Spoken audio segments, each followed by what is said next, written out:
வாழைத்தண்டின் நன்மைகளை பற்றி பார்க்க போகிறோம். வாழைத்தண்டு எளிமையாக கிடைக்கக்கூடிய காய்கறிகளில் ஒன்று. இது பலவித நோய்களை குணப்படுத்தும் தன்மை இதுக்கு அதிகமாகவே இருக்குது. வாழைத்தண்டு நார்ச்சத்து, பொட்டாசியம், விட்டமின் பி அதிகமாக இருக்குது. இது வயிற்றில் இருக்க புண்கள் மற்றும் வயிற்றில் அமில சிகிச்சைக்கு அளிக்க உதவுகிறது. இது உடலில் ஹெச்பி லெவல் மற்றும் இன்சுலின் பொருட்படுத்தியை அதிகப்படுத்த உதவுது.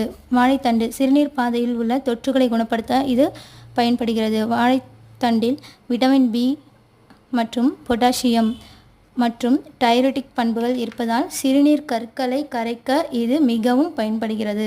சிறுநீரக கோளாறுகளை தடுக்கவும் வாழைத்தண்டு முதன்மையாக செயல்படுகிறது. இது கொழுப்பு மற்றும் உயர் இரத்த அழுத்த சிகிச்சை அளிக்க இதை பயன்படுத்துகிறாங்க. நெஞ்செரிச்சல், வயிற்று பிரச்சனை மற்றும் வயிற்று உபாதைகளுக்கு வாழைத்தண்டு மிகவும் உதவுகிறது. சரி செய்ய வாழைத்தண்டு மிகவும் உதவுகிறது. வாழைச்சாறு உடலில் உள்ள நச்சுக்களை வெளியேற்ற மிகவும் உதவுகிறது. இதோட மீதி ஃபுல் வீடியோ கீழே பின் பண்ணுறேன்.